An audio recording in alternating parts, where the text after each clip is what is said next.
All right, Coach, want to just start with a quick opening statement on today's game? Hey guys, yeah, obviously didn't do enough to win today. Came up short. Need to be better leading the guys. Need to get them better spots to be successful.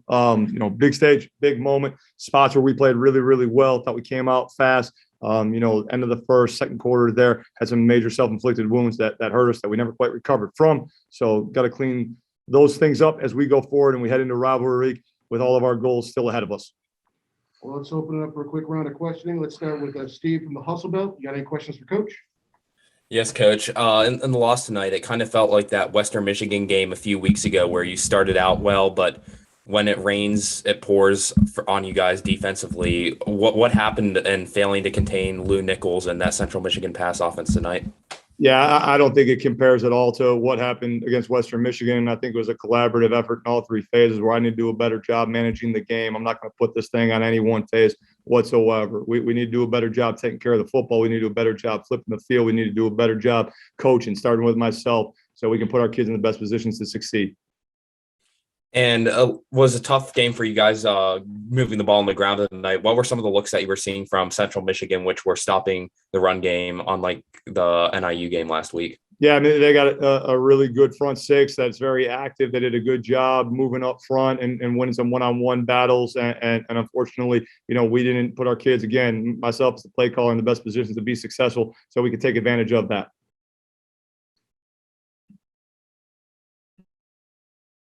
Steve, any other questions for Coach? All right, let's move on to Alan Malk with the Record Courier.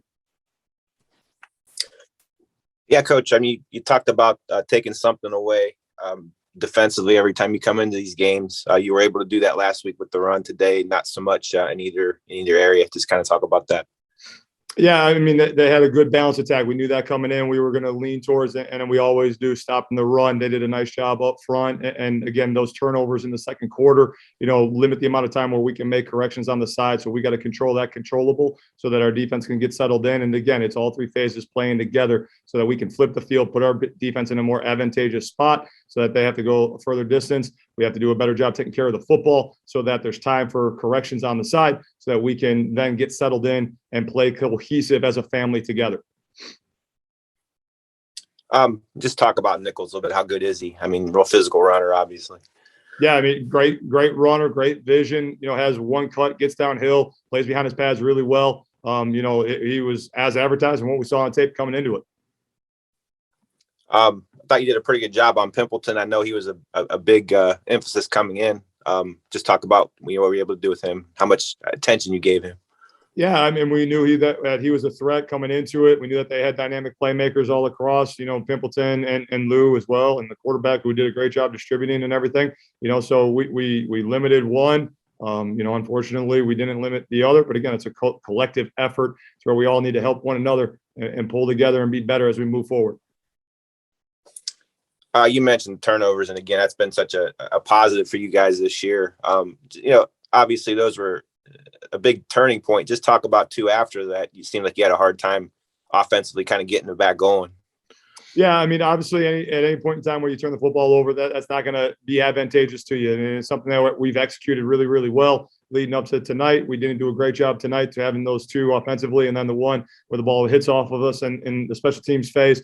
So I think after that, we started to press a little bit. You start chasing points, and you don't get as balanced, and so that makes it a little bit more challenging, to execute because you're becoming a little bit more one-dimensional. I'm good. Thanks, Coach. Thank you, Alan. Move over to Jack Burney from TV2. Any questions for Coach? Yeah, Coach, obviously that first quarter went pretty well. You were winning 14-0. I guess just what do you think you did well in that first quarter, and why wasn't it able to be sustained throughout the rest of the game? I thought we did a great job executing coming out. We settled into the plan. We did some good things. Executed up to that moment to where we executed the surprise onside, and we had a moment there where that we didn't capitalize on. And then again from there, it just turns into a deal where it's death by a million paper cuts, so to speak. There's a bad call by me. There's a turnover here and there. There's a ball that gets out so that instead of getting off the field, you get a first down without looking at the tape. I can't tell you the exact rhyme or reason why. I know that I need to be better. I need to lead better, and I need to to make sure that we're all pointed in the same direction as we continue to go forward. You know, you still have, like you said, all your goals in front of you, 2 pretty important games coming up. Just what do you need to make sure you clean up from tonight to ensure you're giving yourselves a chance to accomplish all that's still in front of you? The simple things. We need to execute the simple things. You know, we need to communicate at a higher level. We need to value the football more. We need to play complementary football again, to where when we get stops, we can't give back free possessions. When we do have to punt, even though as much as it sickens me, we have to flip the field better than we do, so that we play better complementary football. And as simple as it is, we just got to have better execution. When we execute in all 3 phases, as we've all seen throughout the course of this journey, we're a pretty good football team. Tonight, we didn't do that consistently enough. And when we don't execute, obviously, when you're playing a good team, the way that they are with dynamic playmakers in all 3 phases, you know, they're going to seize those moments. They're going to capitalize on those opportunities like they did. But so as we go forward, you know, we got 10 days to get back to the fundamentals, to you know, get some of our bumps and bruises back healthy. And we're going to have all kinds of energy, you know, to retain our wheel and to keep that thing where it belongs in our locker room. That's all for me. Thanks, Coach. Thanks, Jack. Let's wrap things up with James Oswald from Kent State. Yeah, Coach. A lot of your players had more than 3 receptions. You guys were really distributing the ball around. Was that something that was planned, or was that the kind of something as the game went on? And what do you think about your receiving core today? Jimmy, say that again. You kind of broke up on your question. I only heard parts of that. Yeah, your receiving core. You guys really distributed the ball around. Was that something that was planned, or that kind of evolved over the course of the game? And what did you think of your receiving core? Yeah, I thought there was moments of highs and low. We got a lot of playmakers that can get a lot of touches. When they were good, they were good. When it was bad, it was bad. So we just need more consistency out of the unit. But we got depth there. Like we've talked about all year long. Feel really good about the competitive depth in the room, the playmakers that are in the room. And again, when we're at our best and we're executing as coaches and players alike, again, we're a pretty dangerous football team, especially in that offensive skill area. So I just look for more consistency out of that group as we continue to go forward, and more consistency in winning those one-on-one contested catches. And so we got to do a great job simulating that, getting our kids in those positions in practice so that they can have confidence and go execute when their opportunities come, because they're trained to that level. We've talked about the secondary in the past. 4 touchdowns from their quarterback. What were you seeing from them that maybe you guys need to do a little bit better in the future with?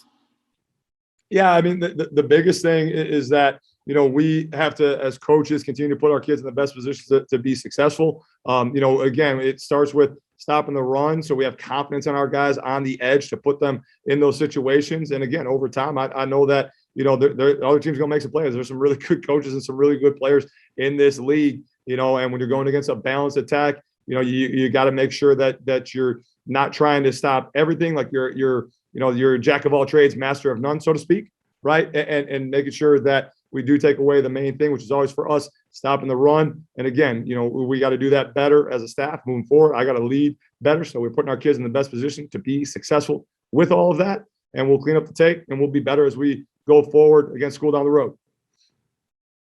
That's all for me. Thanks, Coach. Thanks, Jimmy. All right, guys, that'll do it for us here tonight. We'll be back on a regular week. We'll see you Monday at 11:30 and do this all over again. Thanks, guys. Go Flashes. Yeah.